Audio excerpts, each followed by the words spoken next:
Buen día a todos. ¿Qué tal, Odis? Buen día. Bien, a ver, vamos a hablar sobre los géneros literarios, ¿ya?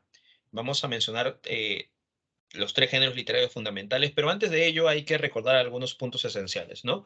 Recuerden que hemos empezado el intermedio, así que vamos a desarrollar algunos conceptos muy representativos, ¿no? En estas semanas.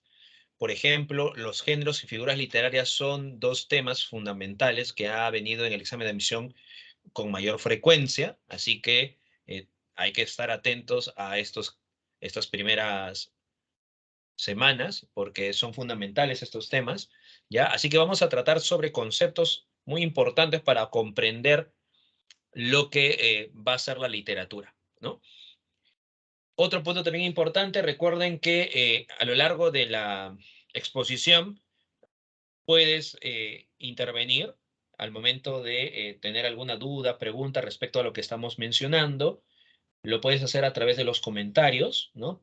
Como les menciono, yo leo los comentarios siempre, ¿no? Mientras estoy exponiendo, estoy observando los comentarios para ver si de pronto por ahí hay alguna duda, alguna pregunta relacionada a lo que hemos desarrollado, lo que estamos desarrollando en clase. Puede ser a través de los comentarios o también puede ser a través de el micrófono, ¿ya? Ustedes en reacciones hay un icono donde dice levantar la mano, ¿ya? Ustedes pueden levantar la mano y les puedo activar el micro, ¿no? Para que ustedes puedan preguntar sobre lo que estamos tratando, ¿ya? Recuerden eso, ¿no? Cuando voy a activar el micro, por favor, que sea una pregunta relacionada a lo que estamos desarrollando, ¿ya? Y en los comentarios también pueden estar preguntando, ¿no? Como les decía, yo leo los comentarios, no estoy al tanto de ello porque recuerden que no pueden quedarse sin de pronto comprender toda la clase, ¿no? Así que no se preocupen. ¿Qué tal, Abigail? Buen día. Ya, entonces puede ser eso, ¿no? A través de los comentarios o también en un momento determinado pueden levantar la mano y yo puedo activar el audio y ya les doy pase, ¿no? Si de pronto por aquí, imaginemos, Abigail levanta la mano, ya le activo el micrófono y yo le digo, ¿no? Abigail, ya puedes mencionar tu pregunta y listo, ¿no? Por ejemplo, aquí Abigail Nixon también estaba mencionando, ¿no? Ya, entonces, así vamos a hacer. Ajá, levanta la mano, yo ya lo dejan levantado la mano porque por acá se pierde un poco, como son muchas personas, se pierde un poco quién ha levantado la mano. Lo dejan ahí levantada la mano, yo les activo el micrófono y ya les doy pase para que ustedes pueden, ¿no? Señalar. ¿Ya? Recuerden también que casi finalizando la clase, recuerden que voy a indicarles para que puedan ir a dar el examen. Son tres preguntas. Ustedes ya, bueno, ya conocen, ¿no? Ya han tenido clases con otros profesores, ¿no? A lo largo de estos días y ya saben que en un momento determinado tienen un conjunto de tres preguntas para que puedan responder. ¿Es necesario que respondan? Sí, es necesario que respondan porque así voy a poder conocer cómo de pronto han recepcionado toda la información. Recuerda que estas preguntas, las tres preguntas, que se toman son preguntas directas, ¿no? Son preguntas que los conceptos se han desarrollado en clase, ¿ya? Así que no te va a tomar mucho tiempo, ¿no? 5 minutos, 6 minutos, dependiendo también, en algunos casos, la conectividad de algunos de sus compañeros dificulta, por eso que lo ponemos entre 6, 7 minutos por ahí, ¿no? Pero la mayoría entra, ¿no? Al minuto, ¿no? A los segundos y ya puede estar dando el examen. Como les decía, el examen no va a ser muy difícil. Ya son tres preguntas directas. Y luego de ello, resolvemos las preguntas propuestas, que se supone ya lo tienes descargado, ¿no? O lo has puesto de pronto en otra ventana, ¿no? Ya tendrás todas tus preguntas. Recuerda que he colocado las preguntas de las 4 semanas, ¿ya? Así que ya puedes, ya deberías tener descargado las preguntas de las 4 semanas, ¿no? Que va a tratar el curso, ¿ya? Para los que todavía no pueden encontrar dónde está, ¿no? ¿Dónde están estos archivos?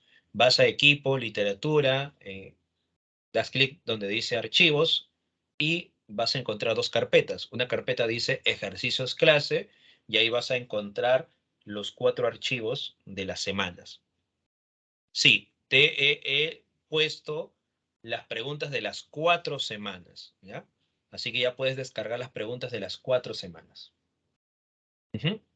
Ya puedes descargar las preguntas de las 4 semanas. No te lo he puesto así. ¿Por qué te lo he puesto así?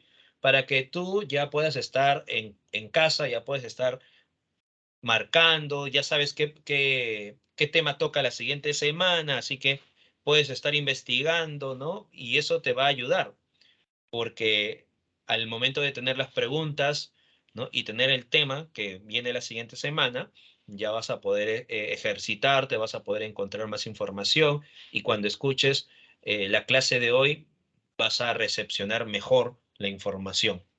Y además también te va a ayudar, ¿por qué? Porque si ya tienes las preguntas, imaginemos, ¿no? Que uno de tus compañeros ha logrado marcar gran parte de las preguntas y por ahí de pronto se ha equivocado en la forma de, imaginemos, de una enunciación, marcó mal y cuando lleguemos a esa pregunta vamos a explicar y entonces el alumno va a poder comprender en qué se ha equivocado, ¿no? O de pronto hay una pregunta que no le sale y el alumno va a poder mencionar, profesor, la pregunta 7 puede responder porque está un poco complicada o porque de pronto no puedo entender un poco los conceptos.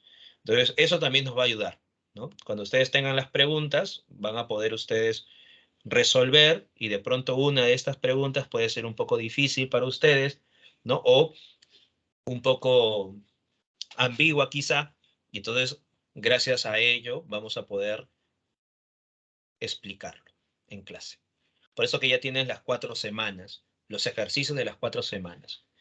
Finalizando la clase, recuerda que se coloca la teoría, o sea, lo que se observa en pantalla, ¿no? Todo lo que van a observar en pantalla, toda la diapositiva en pantalla va a estar al final de la clase, lo voy a colocar en el archivo donde dice teoría, ¿ya? O sea, entran a equipos, recuerda, ¿no? Literatura, archivos, carpeta donde dice teoría, y ahí van a encontrar la teoría de la clase de hoy, pero eso lo van a encontrar finalizando la clase.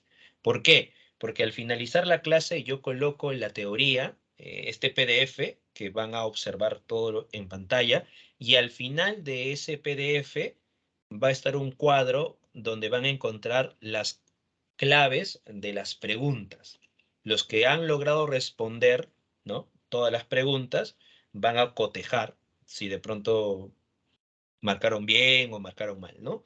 Por eso que al final lo coloco. No lo coloco al inicio porque si no, no tendría sentido, ¿no? Cuando lleguemos a las preguntas, digo la pregunta uno, ¿cuál sería la respuesta? ¿Por qué? Ya los que tengan ese cuadrito, algunos de pronto, ¿no? Mencionarán la respuesta y nos vamos a poder interactuar mejor. Por eso que al final se pone siempre la teoría, ¿ya? Y recuerda también algo muy importante, no se queden solo con lo que se está proyectando, porque recuerda que el PDF, o sea, lo que ahorita estamos proyectando, los PowerPoint, ¿ya? Eso no puede ser tu teoría, ¿no? O sea, no, con eso no te puedes quedar, porque recuerda que estos PDFs que mandamos son solamente esquemas, ¿no? Esquemas que nosotros realizamos para desarrollar la clase, ¿no? Entonces, si tú solamente te quedas con este esquema que estamos mencionando, que ponemos en clase, entonces no vas a poder aprender mucho, porque nosotros ponemos estos esquemas, ¿no? Y realizamos la exposición del tema. Entonces, lo que importa aquí es la exposición, ¿no? Y por eso que el PDF te ayuda, ¿no? A seguir la hilación, te ayuda a seguir la hilación de lo que el profesor está exponiendo, ¿ya? Entonces, no te quedes solamente con el PDF, ¿no? Porque el PDF solamente es algo básico. La exposición es lo que sirve, lo que te va a ayudar a comprender, a entender, ¿ya? Por eso que algunos alumnos dicen, profesor, pero en, en el PDF no está lo que usted ha mencionado. Lo que pasa es que la exposición es lo que vale, ¿no? Imagínate hora y media que el profesor mencione el tema, que toda esa hora y media esté en el PDF. El PDF no tendría 5 o 6 páginas, ¿no? Tendría un conjunto de 50, 60 páginas, porque lo que hablamos no es extenso. Por eso que ten en cuenta eso, ¿ya? No te quedes solamente con el PDF que te da el profesor de cualquier curso, ¿no? No te quedes con ese PDF, porque ese solamente es un boceto, es una estructura, ¿no? De la clase. La exposición es lo que cuenta y también la investigación, ¿no? Tú vas a estar buscando información, comprendiendo.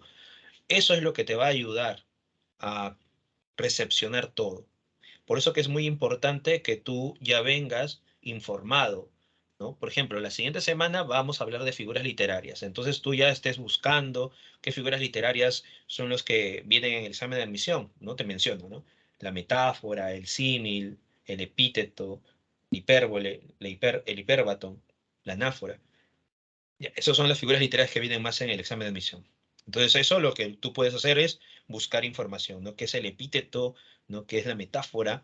Entonces, con esa información, ya la siguiente clase lo tienes y con lo que vamos a desarrollar, más los ejemplos que vamos a desarrollar en clase, vas a darte cuenta que vas a recepcionar más la información que de pronto otros de sus compañeros que solamente esperan lo que el profesor mencione y luego lo olvidan, ¿no? Pasa la siguiente semana y se olvidan y no lo estudian. Entonces tenga en cuenta eso, ¿ya? Porque recuerda que es un camino largo, ¿no? Para el día del examen de admisión, ¿no? Ah, son varios días que tienes que estar estudiando, esforzándote, hacer tu mapa conceptual, de pronto tu horario, ¿no? Para que puedas estudiar, ¿no? Todos los cursos. Entonces, trata de organizarte, ¿ya? Por eso que siempre es bueno saber qué tema viene, ¿no? Para que puedas ahí leer un poco, ¿no? Aprender. Son pequeños consejos, ¿no? Como te decía, no te quedes con lo que el profesor te da, ¿no? Con la información que el profesor brinda, busca más información, ¿no? El profesor te dice, por ejemplo, qué temas toca, ¿no? Qué subtemas son importantes y esos temas o subtemas es lo que tienes que desarrollar, ¿ya?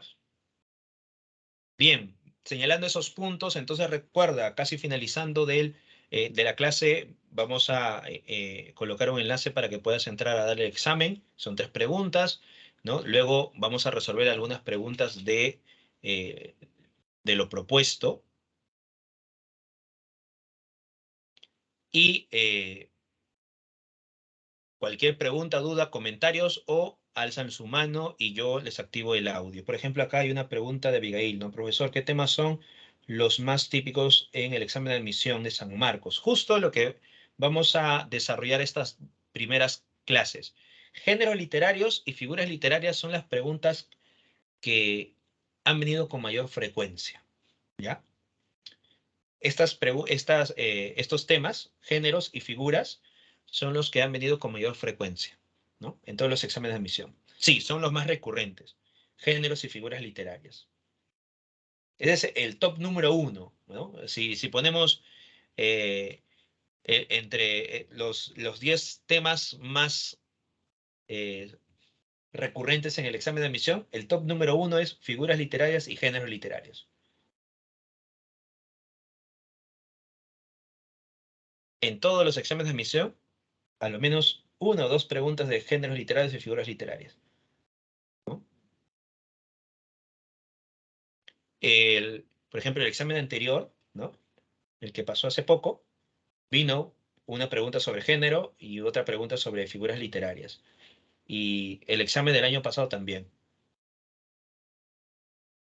Entonces, por acá Dixon nos dice, ¿sí o sí debo saber esto? Sí, sí o sí. Géneros y figuras, sí o sí tienes que saberlo. Sí o sí. Ujú. Porque es la pregunta que viene con mayor frecuencia. No quiere decir que siempre viene, no, sino con mayor frecuencia, ¿no? O sea, hay una probabilidad, ¿no? Que pueda venir en el examen de admisión eh, que sea el de, ahorita estamos junio, ¿no? Que sea en septiembre o octubre, ¿no? El examen de admisión. Ujú. Con mayor probabilidad. Ujú. Tanto géneros y figuras, ¿no? Es el tema que viene con mayor probabilidad. Si ustedes revisan, ¿no? Si ustedes, eso también es importante. Ustedes que revisan los exámenes de admisión, ¿no? ¿Ya? Si ustedes revisan los exámenes de admisión, los últimos exámenes de admisión, se van a dar cuenta que géneros y figuras son los temas que han venido con mayor frecuencia. Bien, diciendo esta pequeña introducción, ahora sí vamos con los géneros literarios. Este tema es muy sencillo, ¿ya? Pero hay que tener en cuenta algo, ¿no? Hay que tener en cuenta algo.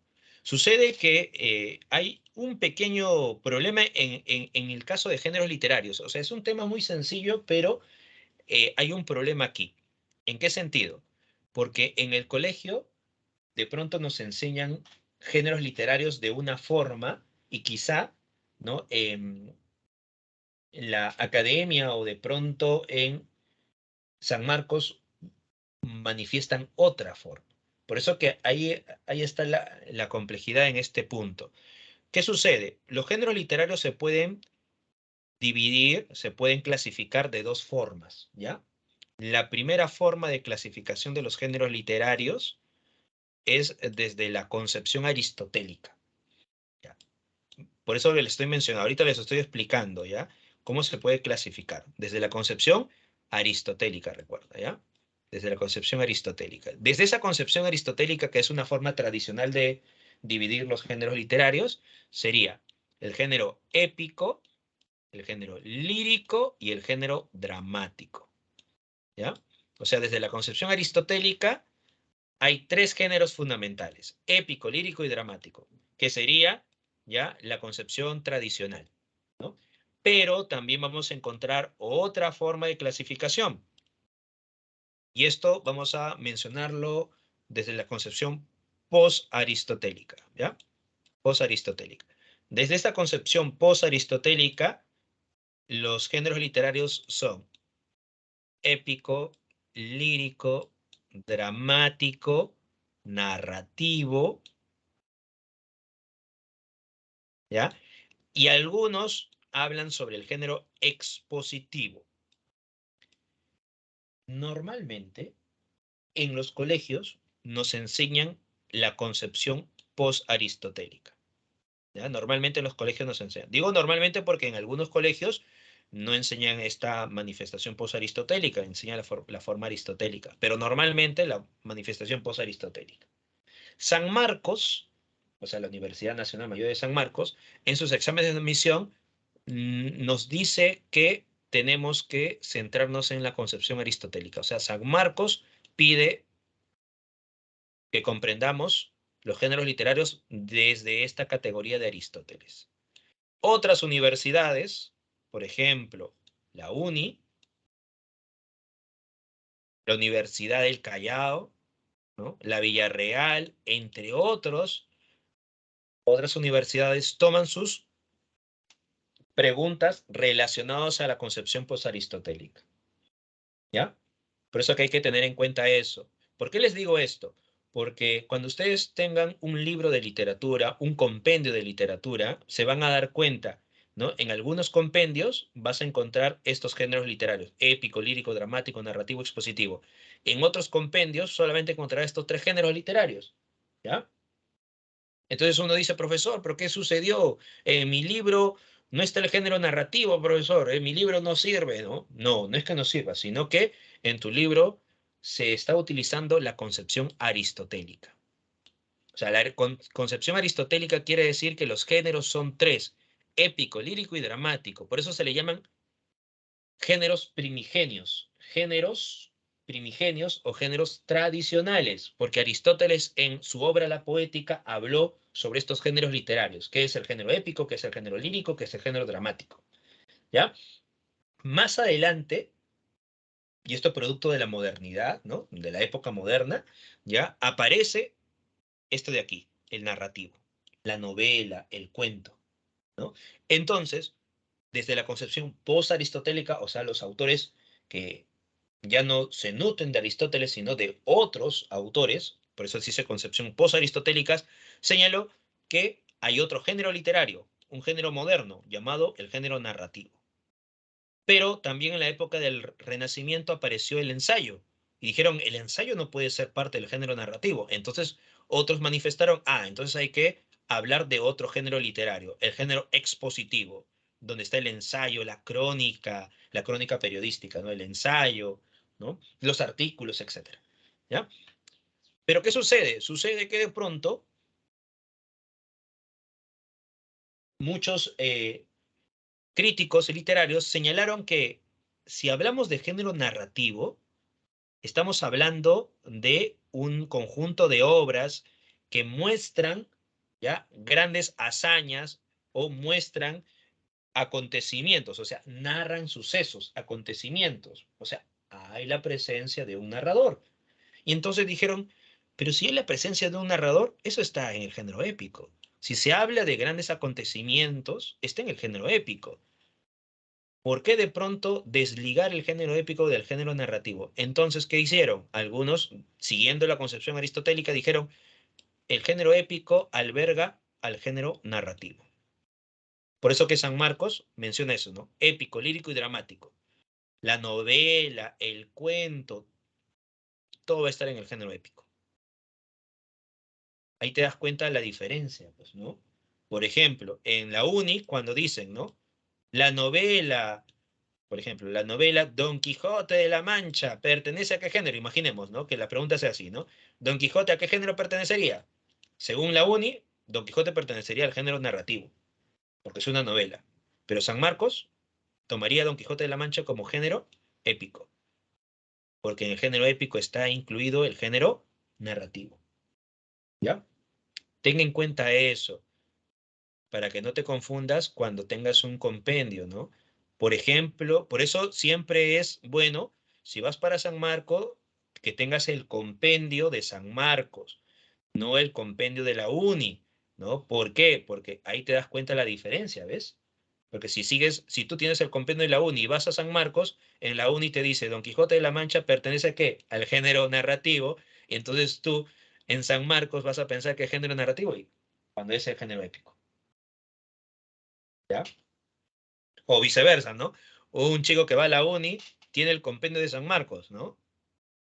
Entonces va a tener solamente los conceptos que San Marcos requiere, ¿no? Entonces ten en cuenta eso, ¿no? Tengan en cuenta eso. A ver, por acá nos dice, ¿el épico se basa en héroes? Sí, el género épico está relacionado a esta noción de los héroes, pero también el género épico se expande. ¿Por qué? Porque el género épico lo que busca es narrarte acontecimientos, cualquier tipo de acontecimientos, ¿ah? Entre ellos, acontecimientos bélicos, heroicos, de aventura, de dicha amorosa, ¿no? Entonces, eso es lo que vamos a hablar ahora. Bien, dicho esto, nos centramos entonces en estos géneros literarios. Entonces, recuerda, los géneros literarios se pueden clasificar de dos formas, desde la visión aristotélica y de la visión post-aristotélica. ¿Ya? En el colegio muchas veces nos enseñan de la visión post-aristotélica, ¿no?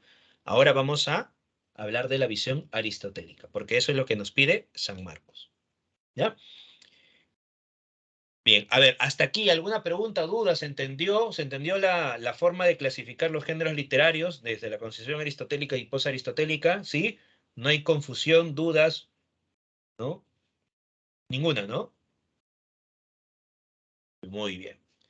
Cuidado que quemes tu libro de literatura porque no encontraste el género narrativo en tu libro, ¿no? Cuidado, no, sino que tu libro está dentro de la concepción posaristotélica. Y el expositivo. El expositivo está vinculado, este género es un género híbrido, ¿ya? El expositivo, ¿ya? Este es un género híbrido. ¿Qué quiere decir por eso? ¿Por qué es un género híbrido? Porque no solamente se nutre de la literatura, también está vinculado a otras manifestaciones, ¿ya? Entonces, el género expositivo, por ejemplo, está el discurso, ¿no? La oratoria, el discurso, está en el género expositivo. El ensayo, artículos periodísticos, crónicas periodísticas, ¿no? Que tienen algo del plano literario, pero también está vinculado a la sociología, está vinculado a la antropología. O sea, el género expositivo es un género híbrido porque se nutre de la literatura, de la filosofía, de la antropología, de la sociología, a diferencia del género épico, lírico, dramático y narrativo, que son géneros que son parte de la literatura. El expositivo Es un género híbrido. Por eso que algunos no lo consideran como un género literario, propiamente literario, porque se nutre de otras fuentes. ¿Ya? Martín nos dice, entonces, ¿debo saber a la perfección el épico, lírico y dramático? Sí. Aquí estaría en el género épico. Por ejemplo, la crónica estaría en el género épico, ¿no? La crónica. El discurso estaría en el género épico.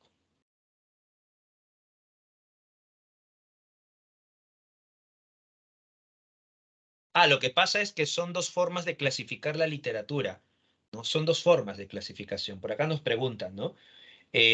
Profesor, pero si el conocimiento genérico, ¿por qué solo para ciertas universidades cambia? Lo que sucede es que son dos formas de clasificación. O sea, estas dos formas de clasificación ya son vigentes. Ujú. Son dos formas de clasificación. Son dos perspectivas distintas de un mismo tema. Y estas dos perspectivas son válidas. ¿Ya? Entonces, ten en cuenta eso, ¿no? O sea, son dos perspectivas distintas de un mismo tema. Y estas dos perspectivas son válidas. Por eso que en San Marcos, ¿no? Toman la concepción aristotélica y en otras universidades la concepción posaristotélica. Son solamente conceptos que varían, nada más. En lo demás sigue tal cual, pero solamente aquí varía estos conceptos. Por eso que les estoy mencionando, ya les menciono para que ustedes no se confundan, ¿no? Por ejemplo, tienen un libro, ¿no? Un libro que tiene la posición posaristotélica y de pronto yo les menciono la novela que está parte del género épico. Ustedes dirán, profesor, pero en mi libro está la novela en el género narrativo y usted está mencionando que está en el género épico. Entonces hay una confusión, ¿no? Y entonces por eso les estoy explicando. Para San Marcos solamente hay tres géneros, ¿no? Literarios. El narrativo estaría incluido aquí. En cambio, en otras universidades sí toman estos géneros épico, lírico, dramático, narrativo y expositivo. Ujú. Por eso que les hago esta aclaración para que ustedes no se confundan, ¿no? Para que ustedes solamente se den cuenta bajo qué lineamientos estamos dando, estamos desarrollando. Otra confusión, por ejemplo, en San Marcos y Uni se da sobre Dostoyevsky, ¿ya? ¿Recuerdas a Dostoyevsky, sí o no? El autor de Crimen y Castigo. ¿Recuerdan, no? ¿Quién es Dostoyevsky, no? ¿Saben quién es Dostoyevsky, sí o no? ¿Ya? El autor de Crimen y Castigo, es un autor ruso, ¿no? Para San Marcos, Dostoyevsky es considerado padre de la novela psicológica, padre iniciador de la novela psicológica, ¿no? Pero para Uni, ¿no? Es considerado el máximo exponente de la novela psicológica, mientras que el iniciador de la novela psicológica es Stendhal, ¿ya? Son dos manifestaciones distintas, ¿no? De ver a Dostoyevsky. Pero solamente en eso varía, nada más. ¿Ya? Vamos, empezamos con el género épico.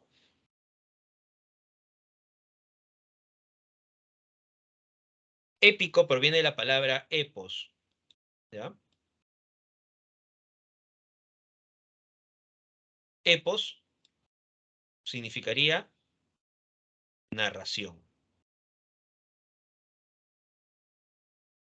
Ahí te das cuenta de algo, que en el género épico, recuerda, en el género épico está la presencia de esta voz narrativa, o sea, el narrador,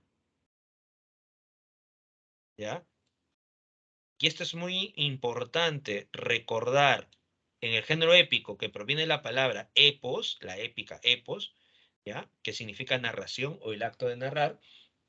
Entonces hay una voz, hay un ente que cuenta la historia y ese ente que cuenta la historia es el narrador. Quiere decir que toda obra que tenga la presencia del narrador estaría incluido dentro del género épico. Toda obra que tenga la presencia del narrador está dentro del género épico. ¿Ya? Narrador.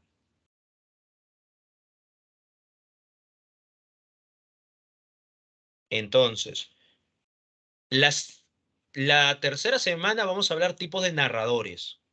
Y aquí, cuando hablemos de tipos de narradores, vamos a hablar de el narrador protagonista, el narrador omnisciente, el narrador testigo, el narrador objetivo, etcétera, etcétera. Hay diferentes tipos de narradores, ¿ya? O sea, hay diferentes tipos de narradores, ¿ya? Pero aquí hay que tener en cuenta algo. Cuando nosotros tengamos, ¿no?, la presencia del narrador,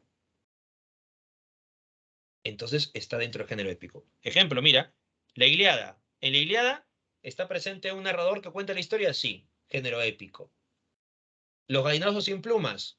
Hay un narrador que cuenta la historia, género épico.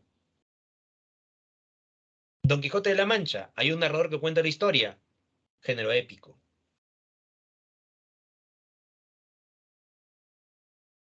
La escuita del joven Werther. Hay un narrador que cuenta la historia, género épico. ¿Ves? Y hemos hablado de una novela como La escuita del joven Werther, Don Quijote de la Mancha es otra novela, Los gallinazos sin plumas es un cuento, La Ilíada es una epopeya, y en el caso de La escuita del joven Werther es una novela donde el propio protagonista cuenta su historia. En el caso de Don Quijote de la Mancha es un narrador omnisciente, un narrador que lo sabe todo y cuenta toda la historia de estos personajes como Don Quijote, Sancho y sus aventuras. Ahí te das cuenta que es distintos narradores, pero está la presencia del narrador. ¿Por qué? Porque el género épico lo que busca es mostrarte el mundo exterior. Y al querer mostrarte el mundo exterior, lo que está haciendo es contarte, narrándote acontecimientos. Cualquier tipo de acontecimientos. Por eso les decía, cualquier tipo de acontecimientos. Pueden ser acontecimientos bélicos, como la Ilíada, puede ser acontecimientos de aventuras como Odiseo, cuando quiere llegar a Ítaca en la obra La Odisea, o las aventuras de Don Quijote y Sancho en la novela El ingenioso hidalgo Don Quijote de la Mancha, ¿no? O las peripecias que tiene El Lazarillo de Tormes, ¿ya? Narraciones de acontecimientos amorosos o de desdicha amorosa, como las cuitas del joven Werther, ¿no? Este personaje Werther que se enamora de Charlotte y sufre constantemente porque ella solamente lo ve como amigo y se casa todavía Charlotte con Alberto, recuerda, y Werther al final va a suicidarse, ¿no? Ya, narración. Narra acontecimientos amorosos o de desdicha amorosa, ¿ves? Cualquier tipo de acontecimientos, porque está la presencia del narrador. ¿Ya? Recuerden eso. Ahora, el género épico, aparte de tener la presencia del narrador, también es importante la descripción. Mira, hemos mencionado esto y esto también. La descripción. ¿Por qué es importante describir en el género épico? ¿Mm? ¿Por qué es importante describir? Porque el narrador está contando la historia, está mostrándote el mundo exterior a través de sus palabras, ya sea de forma oral o de forma escrita. ¿Y qué necesita? Necesita describir para que el oyente o el lector pueda imaginar esos sucesos. O sea, es necesario la descripción, porque así va a poder imaginar esos sucesos el oyente o el lector. Y otro punto también importante, el narrador tiene que desprenderse, alejarse de su subjetividad. El narrador tiene que ser lo más objetivo posible para contar la historia, o intentar ser lo más objetivo posible. Por eso hay una alusión de impersonalidad, ¿ya? El narrador busca, ¿no?, que la historia se cuente de una forma un tanto imparcial, ¿no? Por eso que el género épico va a ser considerado el más objetivo a diferencia del lírico y del dramático. Se le considera el más objetivo de todos los géneros literarios, porque busca esa noción de objetividad, ¿ya? Ahora tú dirás, profesor, el género épico entonces se escribe todo en prosa. No necesariamente. El género épico se escribe tanto en prosa como en verso. Por acá nos menciona Abigail, profesor, o sea, ¿es más realista? No, no parte de esa noción realista, sino tiende a ser más lógico, ¿no? O sea, la construcción de la historia tiene que tener un sentido lógico, un sentido objetivo de los hechos, ¿no? Porque recuerda que en el género épico hay también la fantasía, ¿no? Por ejemplo, El Señor de los Anillos, ¿no? Esta novela, ¿no? Está dentro de la fantasía, ¿sí o no? Pero el narrador trata de contar lo más objetivo posible los sucesos,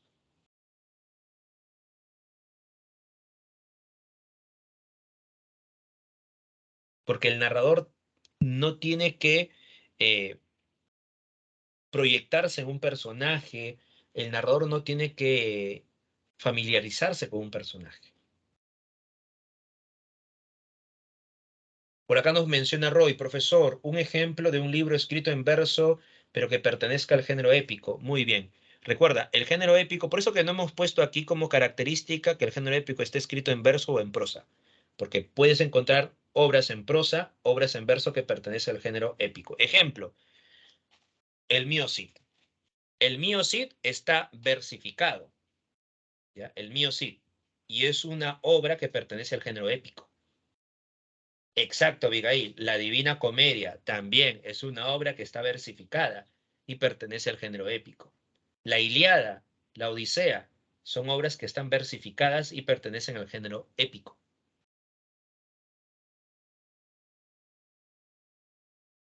El mío Cid es un cantar de gesta, pertenece al género épico. Entonces recuerden que el género épico puedes encontrar obras que están escritas en verso o en prosa, o también obras que son parte de la oralidad, ¿no? Género épico, ¿ya?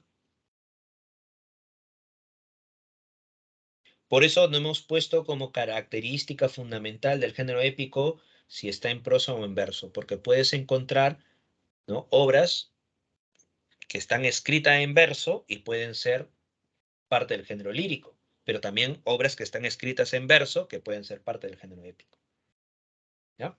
Por eso que recuerden que eso no es una característica, ¿no?, del género épico, que estén escritos en prosa o en verso.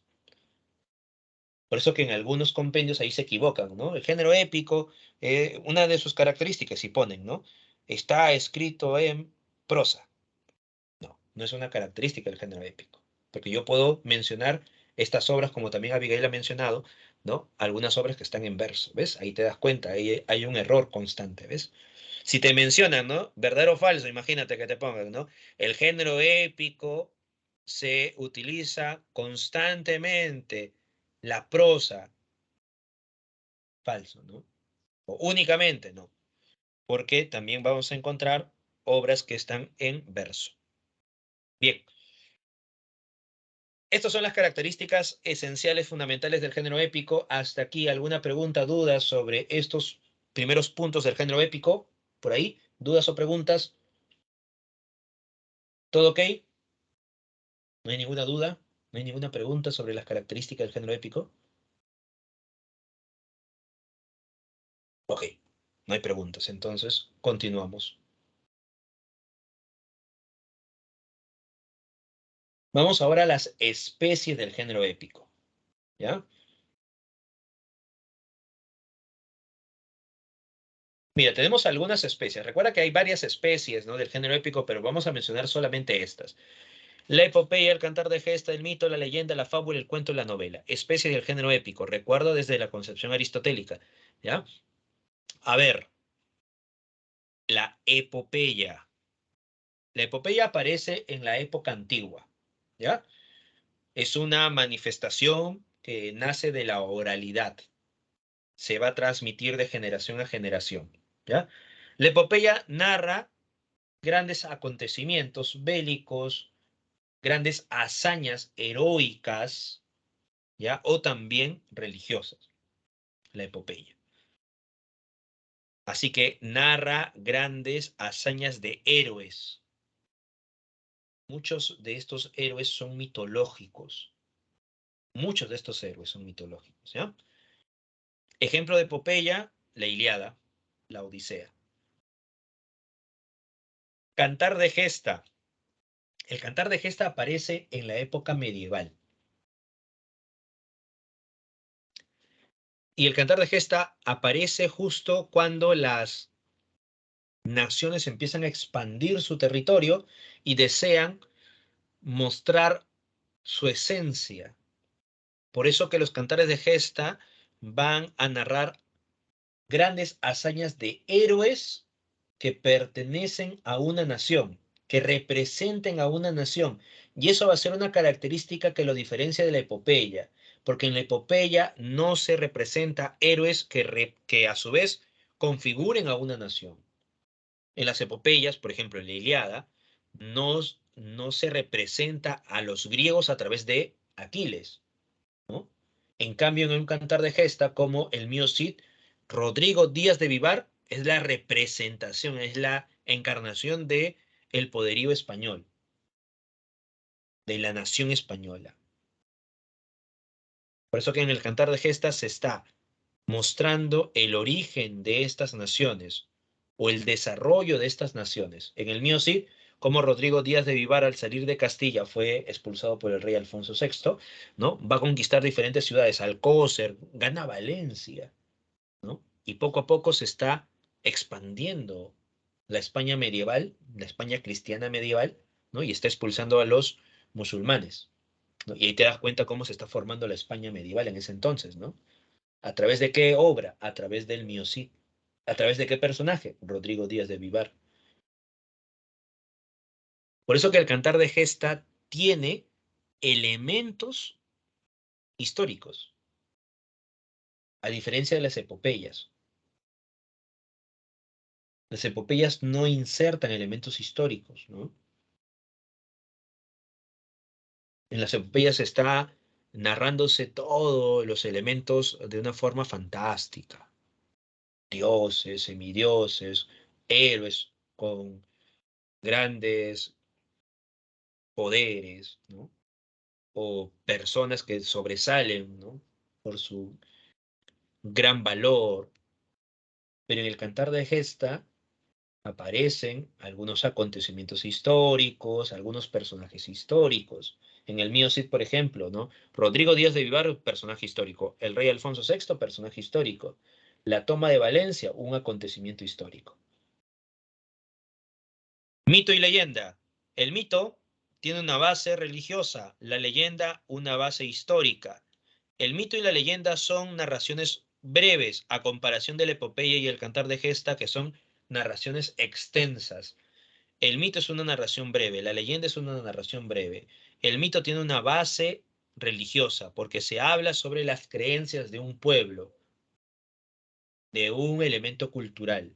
En el mito nos habla sobre el origen de los dioses, del universo, de los seres humanos, de la naturaleza, el origen sobre algo, pero vinculado a una cultura, ¿no? Es distinto un mito griego de un mito andino, ¿no? Sobre la divinidad vinculado al sol en el mito griego, sobre la divinidad vinculado al mito andino sobre el dios vinculado al sol. Entonces son dos mitos distintos sobre el origen, sobre estos dioses. ¿Por qué? Porque cada mito está vinculado a su cultura, a sus herramientas y elementos culturales. Por eso que el mito está vinculado a un plano religioso, a las creencias de un pueblo, ¿no? Mientras que la leyenda va a insertar elementos históricos, personajes históricos, acontecimientos históricos, pero se va a narrar de forma fantástica. No sé si ustedes recuerdan de pronto esta leyenda sobre el enfrentamiento entre los chancas y los incas. Recuerda que los chancas están expandiendo su territorio, los incas también, en algún momento chancas e incas iban a enfrentarse, ¿no? Por eso, ¿qué sucede? Sucede que en un momento determinado los incas, ¿no? Se dan cuenta que los chancas están avanzando Así que el Inca Huiracocha con su hijo se retiran. Tienen miedo los chancas. Se queda solamente el general, que era el segundo al mando. Así que este general no sabe qué hacer. Invoca a su dios, el dios Sol, y el dios Sol le dice, pero tú eres el hacedor del mundo, ¿no? Le da valor. Así que de pronto este general, al darse cuenta que tiene pocos soldados, a comparación de los chancas que eran un ejército numeroso, tiene una idea. Y aquí hay varias versiones, ¿no? Entre esas versiones, este general lo que hace es vestir a las rocas de soldados. Así, a lo lejos, los chancas cuando avancen observarán un enorme ejército. ¿Sí o no? En otras versiones pone a las llamas, ¿no? Los convierte en soldados, ¿no? Esas son diferentes versiones, como les decía. Entonces, ¿qué sucede? Así los chancas van a observar que hay un enorme, ¿no? Grupo de soldados guerreros incas. Entonces los chancas temerán. Sin embargo, los chancas, que es un ejército, bueno, es un pueblo, ¿no? Un pueblo guerrero, no teme nada, ¿no? Así que avanzan. Así que el general no sabe qué hacer porque su estrategia no funcionó. Los chancas están avanzando, se da, por tanto, el enfrentamiento entre incas y chancas. Los incas están siendo derrotados, así que este general no sabe qué hacer, así que manda a llamar a la retaguardia, pero se había olvidado, recuerda que esa retaguardia no existía porque eran solamente rocas vestidas de soldados, pero manda a llamar, ¿no? Para que puedan defenderlos.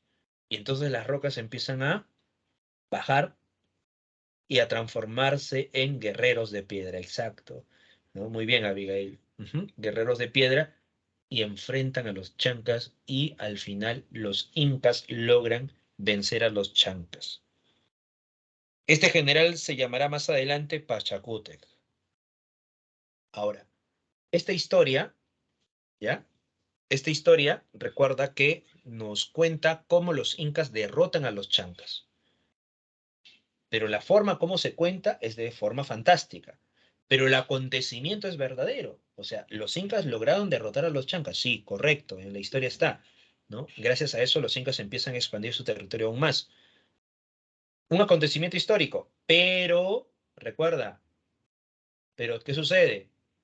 Es un acontecimiento histórico. Los incas logran derrotar a los chancas, pero este acontecimiento histórico está contado de forma fantástica.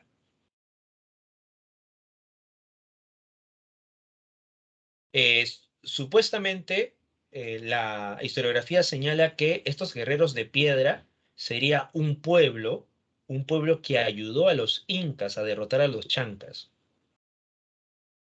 O sea, los guerreros de piedra es un pueblo que al final va a ayudar, ¿no? A esta confederación de los incas para derrotar a los chancas. Es un pueblo, ¿no? O un conjunto de pueblos que van a ayudar al final a derrotar a los chancas. Y quizá estos pueblos, claro, sí, y quizá estos pueblos, ¿qué sucede?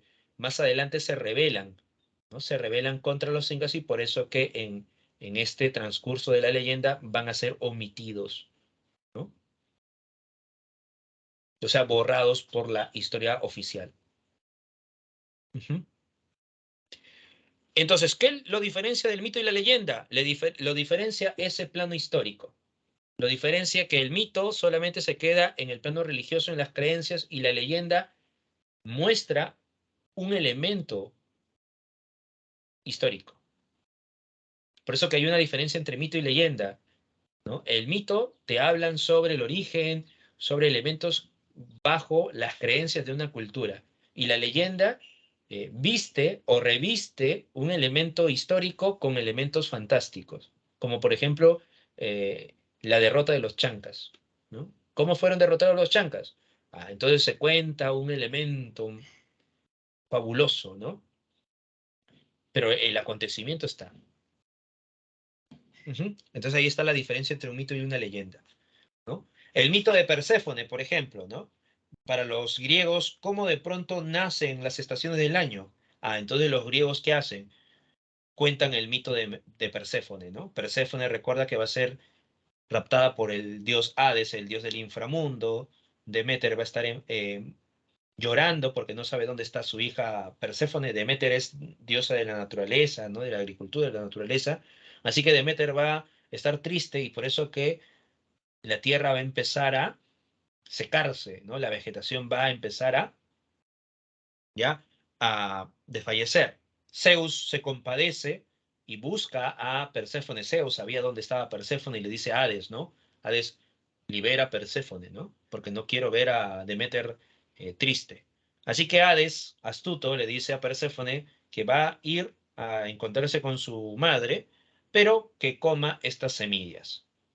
El que comía las semillas en el inframundo iba a estar vinculado al inframundo hasta la muerte, ¿no? Pero eso no lo sabía Perséfone. Así que Perséfone come esas semillas, logra retornar a la tierra, ¿no? Se encuentra con Deméter. Deméter está contenta ahora al ver a su hija después de muchos años, bueno, de muchos meses, y decide entonces festejar, ¿no? Así que como Deméter está feliz y contenta, la tierra empieza a florecer. Pero cuando Perséfone le menciona qué es lo que ha ocurrido en el inframundo, Deméter sabe que Perséfone no puede quedarse mucho tiempo en la tierra. Solamente 6 meses puede estar en la tierra y esos otros 6 meses tiene que estar en el inframundo.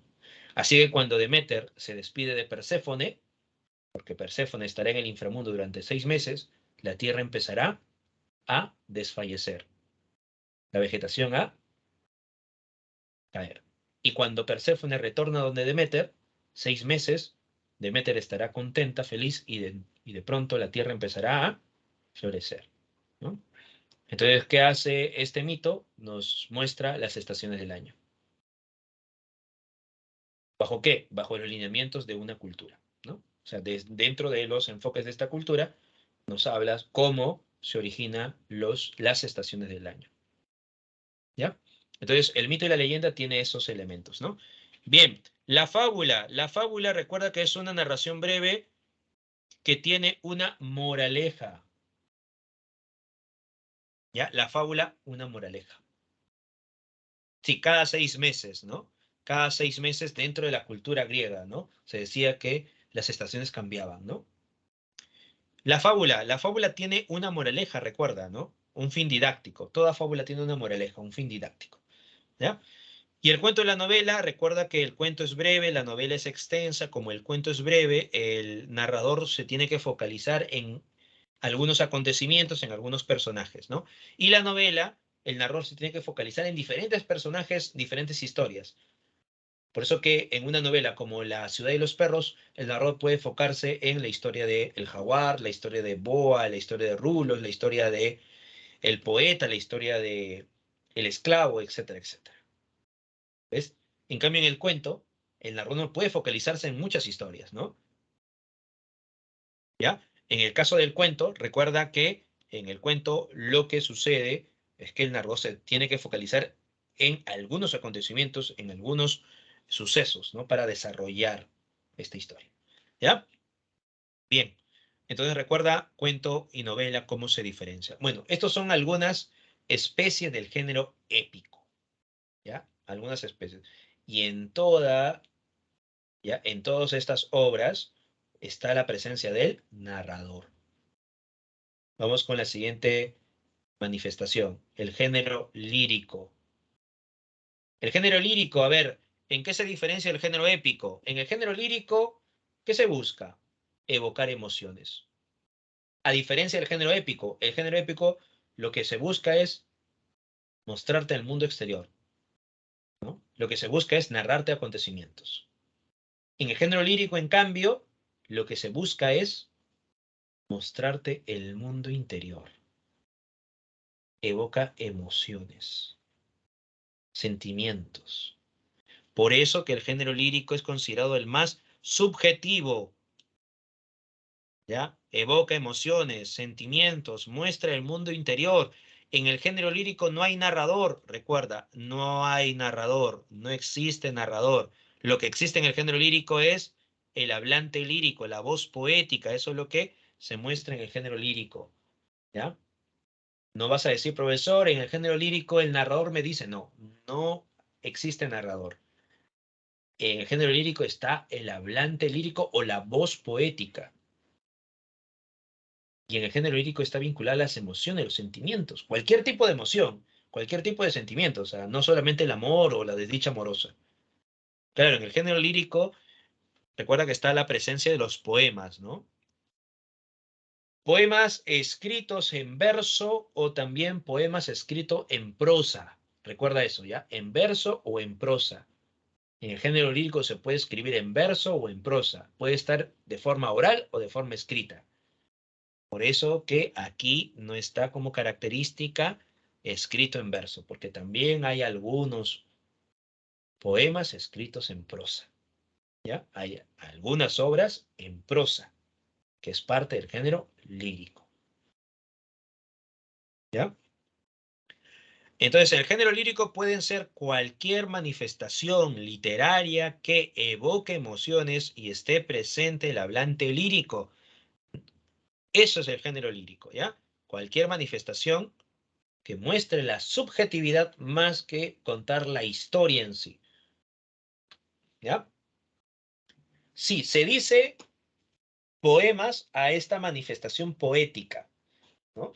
¿Ya? Se dicen poemas, ¿no? Esta manifestación poética.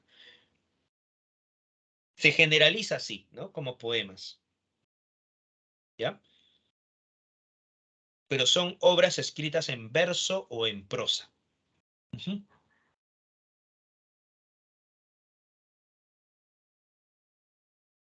Aquí está un ejemplo de el poema de José Martí, La Niña de Guatemala. Bueno, es un fragmento, ¿no? De La Niña de Guatemala, de José Martí. Ahora, en el género lírico también está la presencia de la musicalidad. Cuando hablamos de musicalidad puede ser ya la métrica, puede ser el ritmo, ya, puede ser la cadencia, etcétera, etcétera. O sea, la musicalidad abarca muchos elementos. La rima, el ritmo, entre otros. ¿Hay una especie del género lírico llamado canción? Sí, la canción es una especie del género lírico, pero recuerden que estamos hablando de la canción como una estructura vinculado al género lírico. No estamos hablando del concepto canción en la actualidad. Profesor, la canción, por ejemplo, ¿no? Que está sonando en la radio, profesor, ¿eso pertenece al género lírico? No, no estamos hablando de esas canciones. Estamos hablando de una estructura que proviene de la literatura italiana llamado canción, ya que es una estructura lírica. ¿Ya? Eso sí es parte del género lírico. Pero no estamos hablando de el aspecto musical vinculado con los ritmos, los tambores, con diferentes instrumentos musicales que generan, ¿no? Una expresión actual, no, ¿ya? Claro, el himno también es parte del género lírico. Vamos con las especies, ya que están mencionando por aquí. Las especies más conocidas del género lírico son la égloga, la elegía, la oda, la madrigal, la sátira. ¿Ya? Son las especies más conocidas, pero también está la epístola, el himno, la canción. Eso también es parte del género lírico. Claro, también podría ser el rap. Ujú. Ya sería como un género, bueno, un subgénero, ¿no? Porque estos son las especies, especies o subgéneros, ya recuerda, especies o subgéneros. Ya sería un subgénero de contemporáneo, ¿no? Un subgénero contemporáneo, el rap. Ujú. A ver, la égloga, poesía pastoril vinculada a la vida del campo. Cuando un poema te muestre, te evoca el campo, ¿no? La naturaleza, el vínculo con la naturaleza, el desarrollo de los pastores en la vida del campo, égloga. Cuando un poema evoca lamento, congoja, desilusión por alguien o por algo, elegía, la elegía, porque es una tristeza, dolor. Imagínate que un poema te habla sobre la muerte de un ser querido, ¿no? Evoca ese dolor, lamento por la muerte de alguien, elegía. La oda evoca admiración por alguien o por algo. En la oda hay una admiración, pleitesía, alabanza, hay elogio, oda. El madrigal es un poema breve, a diferencia de la égloga, la elegía y la oda. El madrigal es un poema breve que generalmente tiene un tema amoroso, o sea, el madrigal está vinculado a un tema sentimental. Y entre ese tema sentimental está el amor. Y la sátira expresa ironía, rechazo a ciertas costumbres o a ciertas personas. Por acá nos dice la sátira es hablar mal de alguien, mm, no necesariamente, pero sí muestra un sentido de burla, ¿no? O sea, la sátira lo que busca es ironizar sobre alguien o sobre algo. Ujú. Busca ironizar, busca generar una burla. Por ejemplo, Francisco de Quevedo escribe un poema llamado A una nariz, ¿ya? Y en este poema se burla de una persona que tiene una nariz prominente, o sea, que es narizón. Quevedo escribió este poema A una nariz porque tenía un enemigo llamado Góngora. Luis de Góngora era un poeta del barroco español. Y Luis de Góngora tenía una nariz muy grande, no era narizón. Así que Quevedo, ¿qué hace? Escribe ese poema satirizando la nariz de Góngora. Obviamente que Francisco Quevedo no escribe a la nariz de Góngora, ¿no? Solamente pone a una nariz. Ya todos sabían, ¿no? Todos sabían a quién estaba dedicado este poema. Érase un hombre pegado a una nariz. Érase una nariz superlativa. Un pez espada. Un elefante boca arriba, dice. Imagínate, una nariz, ¿no? Un pez espada. Un elefante boca arriba.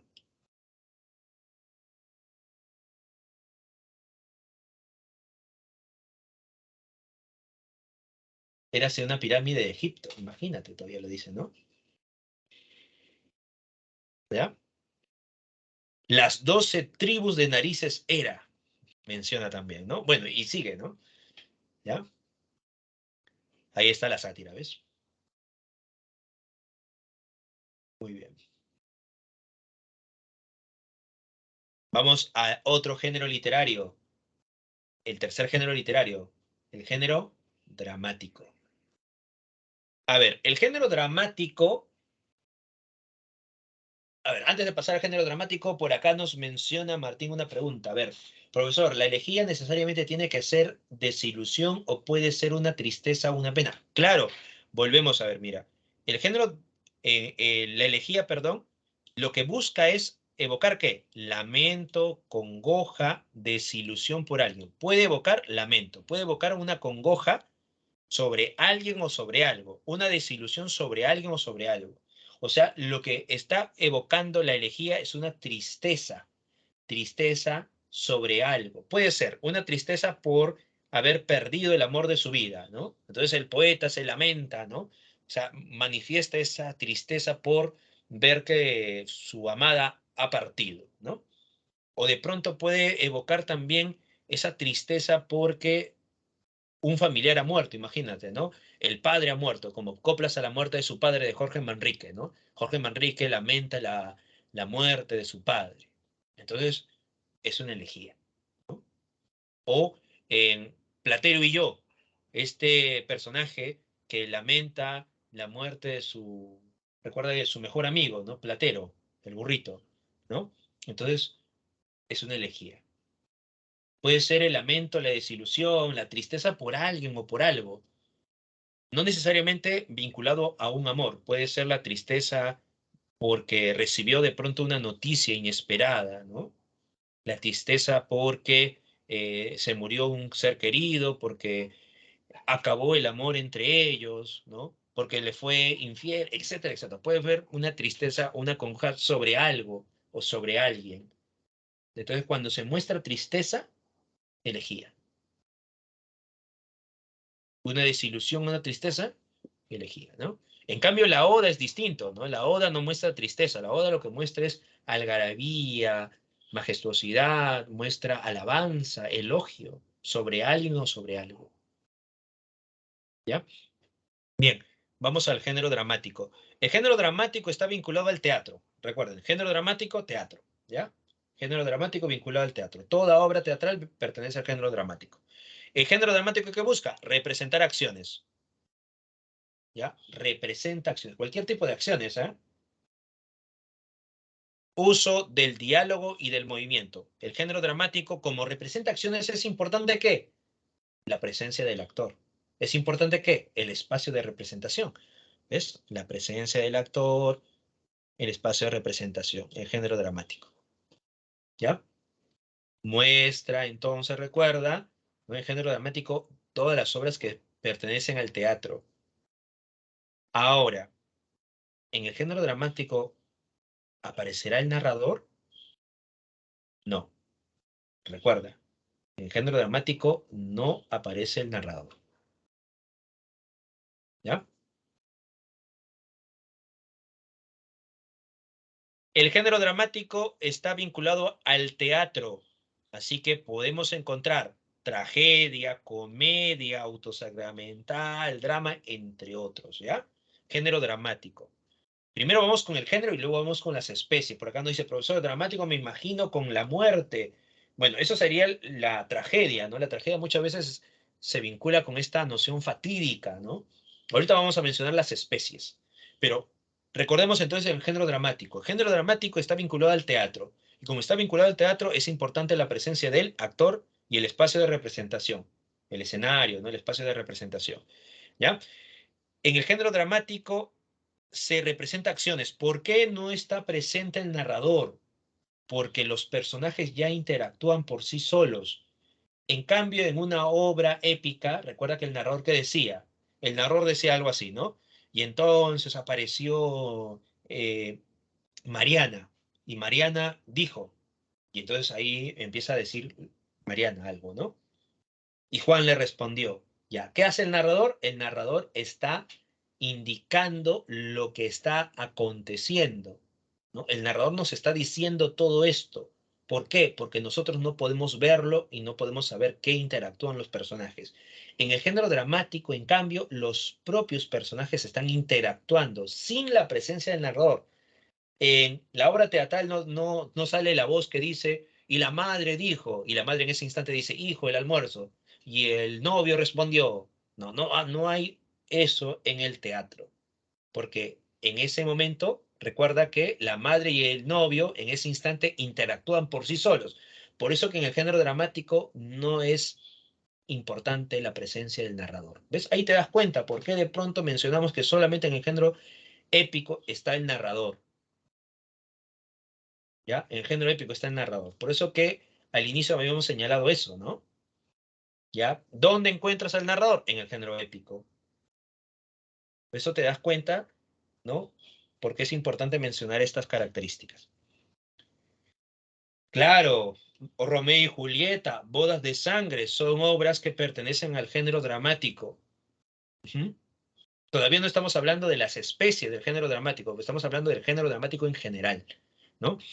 Bien, el uso de acotaciones son estos que están aquí entre paréntesis, ¿no? En este ejemplo. Las acotaciones son lo que el dramaturgo pone para que el actor pueda interpretar mejor su papel. Por ejemplo, ¿no? El novio tiene que decir estas palabras para cortarlas, pero tiene que decirlo riendo para que esta acción pueda ser más verosímil. La madre tiene que decir la navaja, maldita sean todas, y el bribón que las inventó, tiene que decir eso, pero entre dientes y buscando. ¿Qué va a buscar? La navaja. ¿Y qué va a decir entre dientes? Todo esto. O sea, cuando dice entre dientes, o sea, va a decir la madre molesta, ¿no? Ya. ¿Por qué hace eso el dramaturgo? Para que la escena sea más realista o de pronto para que la escena sea más verosímil, ¿no? Bien, esas son las acotaciones. ¿Ya? Ahora vamos con las especies de género dramático. Tenemos la tragedia.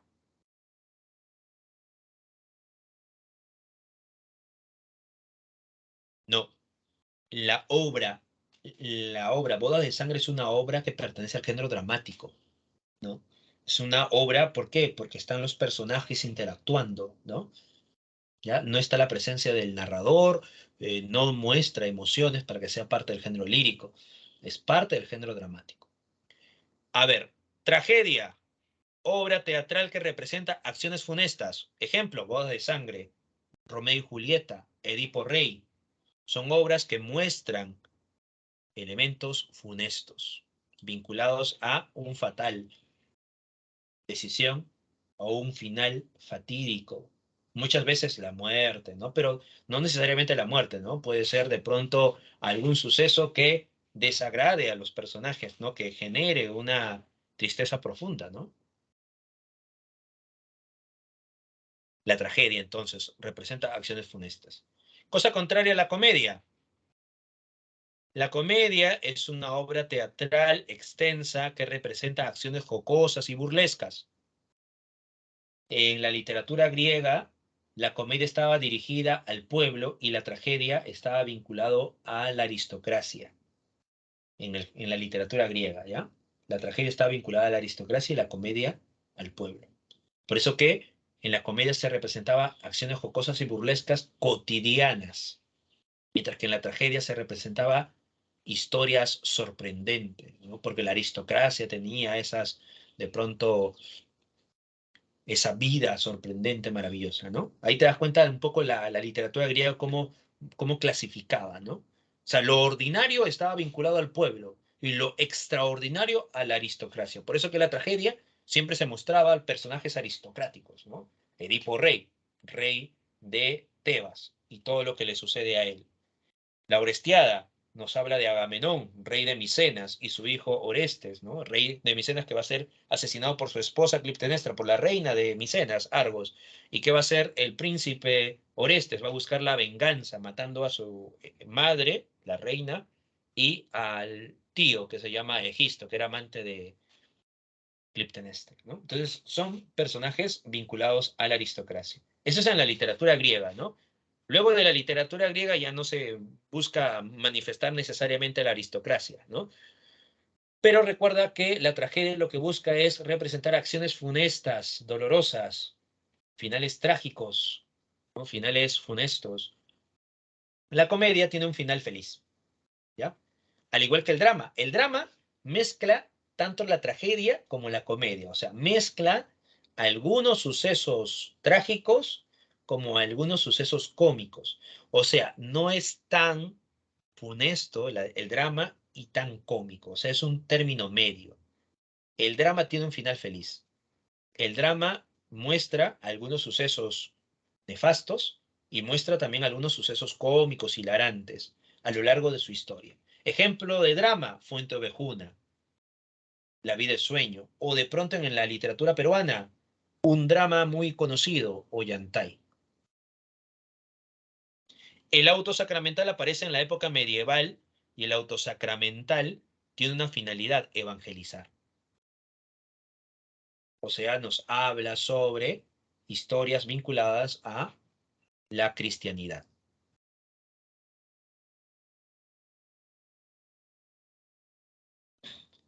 Y tenemos el entremés. ¿Qué sucede con el entremés? El entremés es una representación breve, es una pieza breve que muestra elementos jocosos y burlescos. Tú dirás, profesor, igual que la comedia. Sí, igual que la comedia. ¿Cuál es la diferencia? Que la comedia es una representación extensa, o sea, la comedia puede durar una hora, hora y media, 2 horas, ¿no? El entremés a lo mucho dura 10 minutos, a lo mucho, y eso exagerando todavía. Es una pieza muy breve. Nace el entremés ¿para qué? Para entretener al público, mientras que el público está esperando la aparición del segundo acto. ¿Ya? O sea, el entremés solamente dura eso, ¿no? Termina el primer acto y los actores tienen que cambiarse de vestuario, de pronto tienen que cambiar la escenografía, ¿no? Entonces, ¿qué sucede? El siguiente acto va a demorar, pues, ¿no? Entonces los actores se iban, cambiaban, se cambiaba de pronto la escenografía, duraba 5 minutos en ese cambio, 10 minutos, ¿no? El intermedio, ¿no? Entonces, ¿qué sucedía? Los que estaban en el público se aburrían de pronto de esperar 5 o 10 minutos, se iban. Y entonces en esa época no era como la actual, ¿no? Tú comprabas tu boleto, te sentabas y tenías que esperar, pues, ¿no? No, ahí no. Ahí tú te sentabas, mirabas la obra y si te gustaba, dejabas un poco de dinero, ¿no? Si no te gustaba, te ibas. Entonces no le convenía a los actores y tampoco al dramaturgo que el público se aburra de quedarse, esperar sin ver nada y se iban, muchos se iban. Entonces, ¿qué sucede? Se crea el entremés. Así que cuando el primer acto termina y los actores están cambiándose en el vestuario, cuando están cambiando un poco la escenografía, aparecen otros actores, realizan una pequeña pieza teatral que va a durar 5 minutos, 6 minutos, como les decía. El público se entretiene, se ríe, ya no se marcha, termina esa obra teatral muy cortita, se retira y empieza a aparecer el segundo acto de la obra principal. Entonces el público se ha quedado. O incluso el entremés también ayudaba ¿a qué? A que más público aparecía, ¿no? No, el entremés no tiene que ver con la historia principal. El entremés va a ser una pieza independiente. Es como, como si estuviésemos viendo los cortes comerciales, ¿no? ¿Ya? Imagínate unos cortes comerciales que te entretienen. No estás viendo tu película y de pronto se corta y hay algunos cortes comerciales que te entretienen. Algo así. Ujú. ¿Ya? Entonces el entremés es eso, ¿no? Nace con ese fin. Ujú. Bien, eso sería entonces algunas especies del género dramático.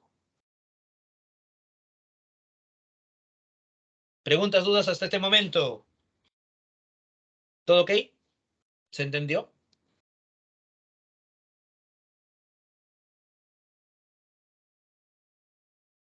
Entonces recuerda,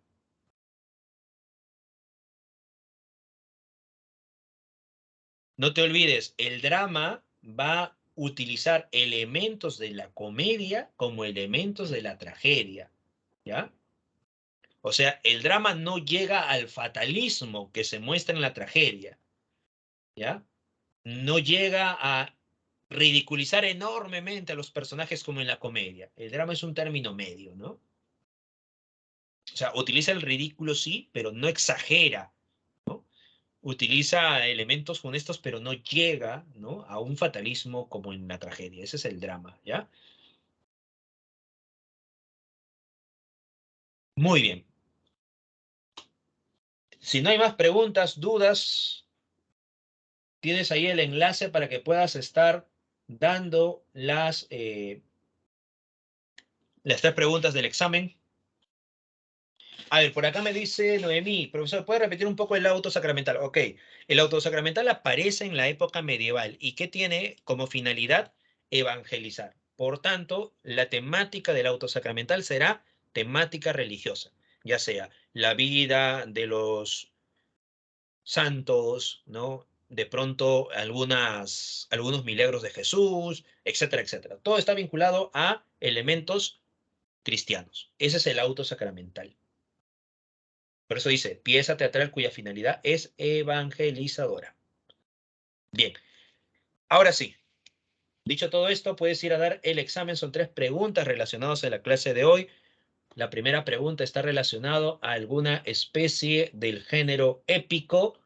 Ten en cuenta cuando te dicen, ¿no?, acontecimientos del pasado, ¿ya?, de la antigüedad, de forma oral, para que no te confundas entre estas especies del género épico. En la pregunta número 2 está vinculado a una especie del género lírico, así que lee minuciosamente y observa si está vinculado o no a algún elemento. Y la pregunta número 3 está relacionado a una especie del género dramático, ¿ya? Ahora sí, puedes estar desarrollando. Por acá Diego nos dice, profesor, ¿y se puede mezclar estos géneros literarios? Sí, en la vanguardia va a mostrarse mucho eso, ¿no? La mezcla de estos géneros literarios. Ujú, sí, incluso hay una obra, eh, el autor es Mo Yan, ¿ya? Eso vamos a ponerlo aquí. Y su obra se llama Rana, ¿ya? Mo Yan fue premio Nobel de Literatura, ¿ya? Y tiene una obra llamada Rana, ¿no? En esta obra, eh, o sea, empieza como un conjunto de cartas, ¿no? El profesor es un profesor de literatura que le está mandando una carta a un docente también de literatura, ¿no? Explicándole un poco que quiere desarrollar una obra teatral. No, no una obra teatral, perdón. Quiere escribir una historia sobre su tía que había participado en este contexto de la Revolución Cultural China. ¿ya?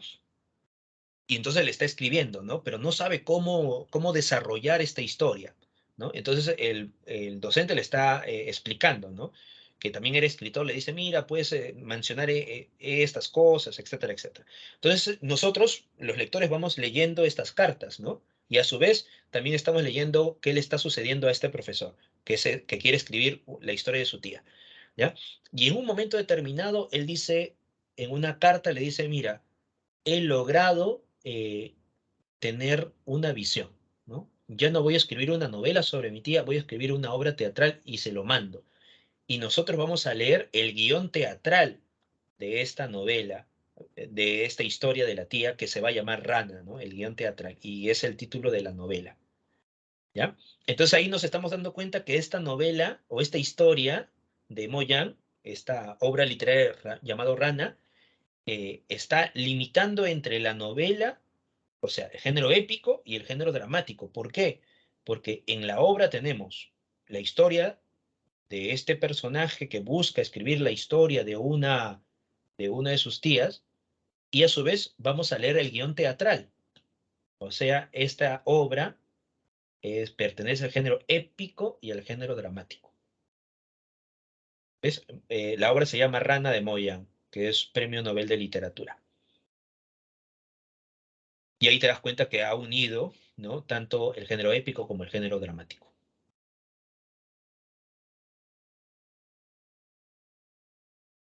A ver, vamos a ver cómo van en el examen. A ver, vamos a ver, por acá puedo observar quiénes están dando el examen, quiénes no. Quiénes han sacado 18 y quiénes no. A ver, hasta este momento el salón, mira, el salón tiene un 11. ¿Cómo es posible? Puntuación 11.5. ¿Qué ha pasado? En la pregunta uno se han equivocado. Sí, la pregunta uno se han equivocado la mayoría.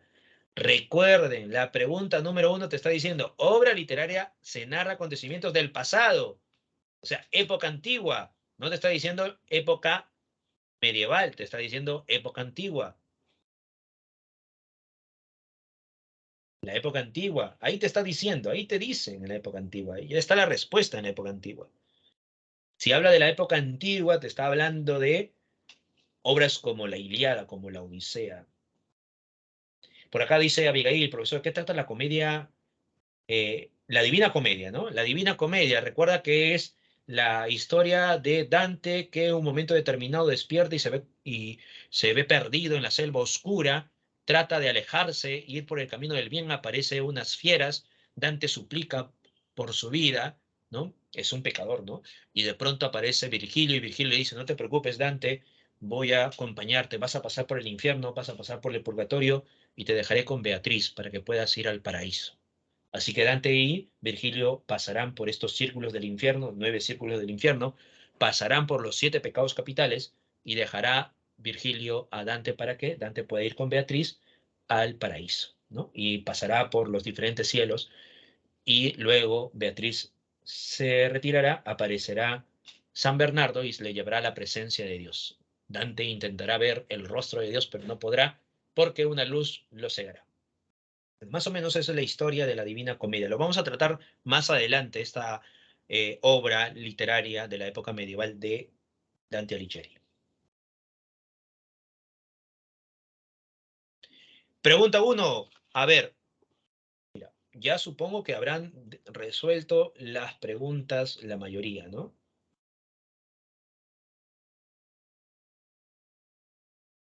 A ver, en la pregunta 3 también se están equivocando algunos. Recuerda, si te está diciendo que une elementos de la comedia como elementos de la tragedia, ¿qué sería? Si une elementos de la comedia y la tragedia en la pregunta 3 del examen, ya te están indicando la respuesta, ¿sí o no? Y en la pregunta número 2 te está diciendo el dulce lamentar de dos pastores. Y cuando te hablan de los pastores, ¿a qué especie de género lírico está presente? Pastores, la vida del campo, la vida pastoril. Y en la pregunta número 1, recuerda, época antigua, o sea, las epopeyas, pues, ¿no? Claro, las epopeyas.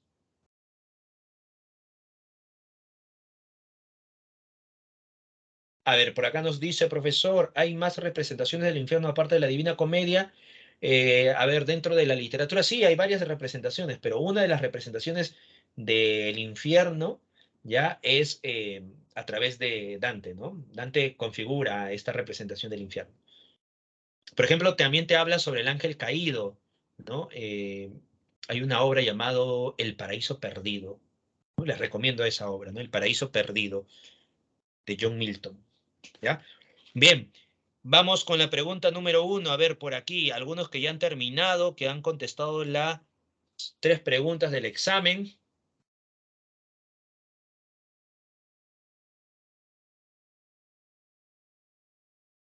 Vamos, no, ya acabó el examen, ¿no? Ahora vamos con las preguntas. El género literario que se caracteriza por la enunciación en primera persona y por el predominio de funciones expresivas y emotivas se denomina. A ver,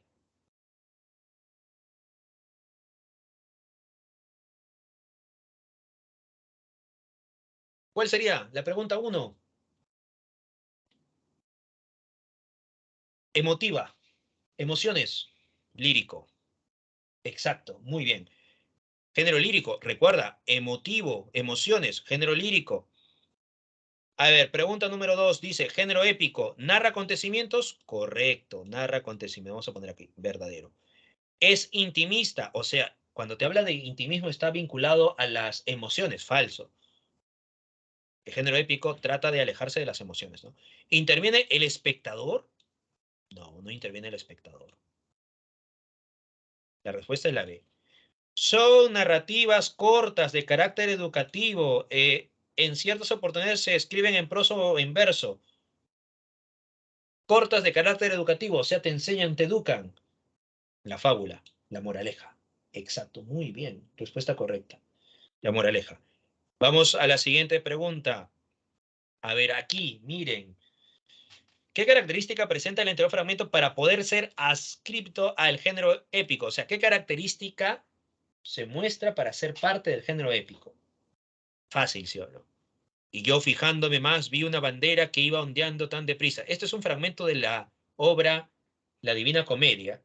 Aquí hay la presencia del narrador, por tanto hay una visión o un carácter narrativo. ¿Y qué hace? Describe. Uso de la descripción y el carácter narrativo. Respuesta, la D. Una pregunta típica de examen de admisión. Pregunta número 4. Así pregunta en el examen de admisión, ¿ves?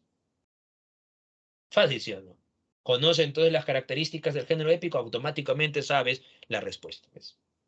Bien. Pregunta 5. ¿Cuál sería mejor definición del hablante lírico? ¿Cuál sería la mejor definición del hablante lírico? Es la voz creada por el poeta para transmitir al lector el mundo interior. ¿Ves? La voz creada por el poeta, sí, que transmite el mundo interior. Correcto. ¿Ves? Ahí está la respuesta a la pregunta número 5. Vamos a la pregunta número 6. A ver, pregunta número 6. ¿Cuál sería la respuesta?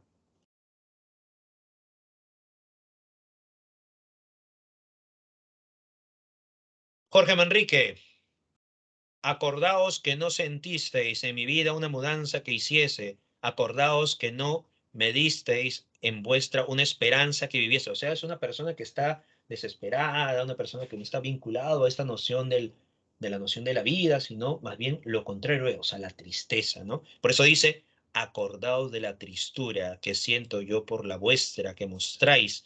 Acordaos ya por mesura del dolor que en mí se muestra y vos negáis. Tristeza, dolor, sufrimiento, elegía.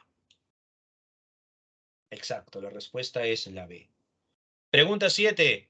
A ver, mira, oh pequeño emperador sin orbe, conquistador sin patria, mínimo tigre de salón. ¿Qué está haciendo la voz poética? ¿Está elogiando, sí o no? Le está diciendo, oh pequeño emperador sin orbe, conquistador sin patria, mínimo tigre de salón. ¿A quién le está diciendo esto? Le está diciendo el gato, ¿no?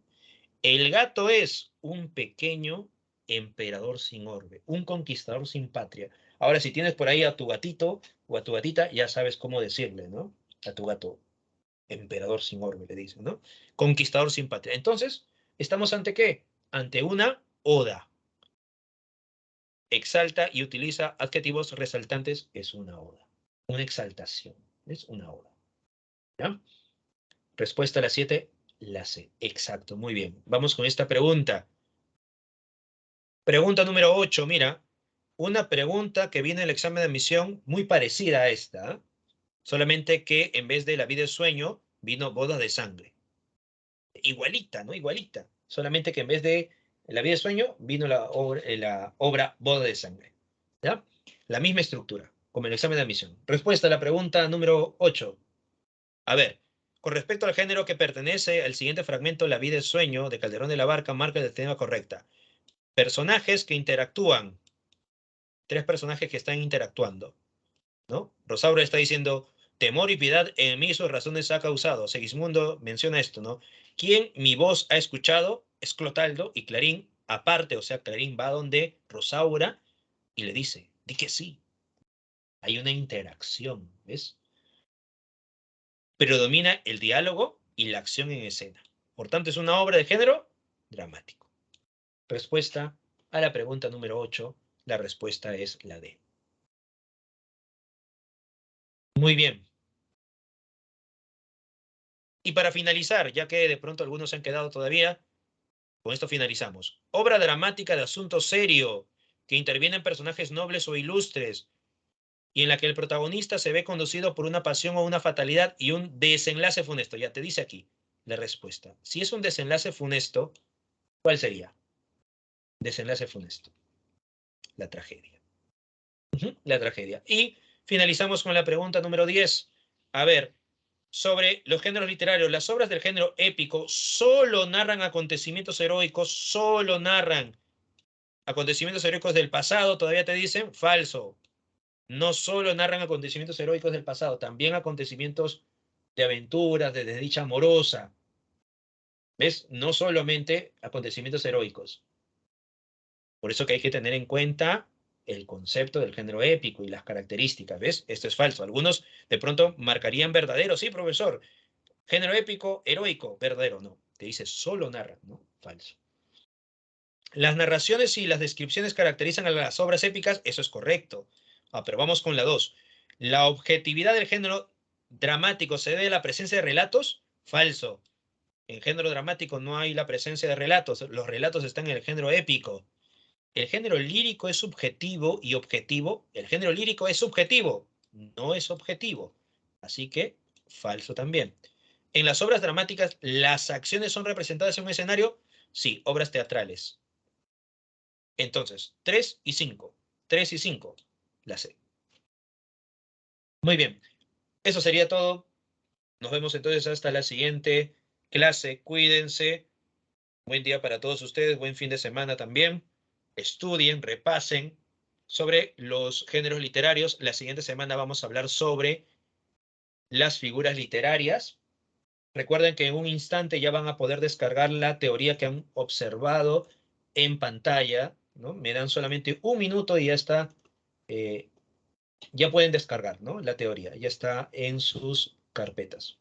¿Ya? En la carpeta teoría ya pueden descargar lo que hemos visto en clase. Nos vemos entonces hasta la siguiente semana. Recuerden que la siguiente semana es figuras literarias, así que repasen sobre figuras literarias, descarguen los ejercicios para que lo puedan ustedes marcar, ¿no? Para que puedan ejercitarse también. Nos vemos, cuídense, buen fin de semana a todos ustedes.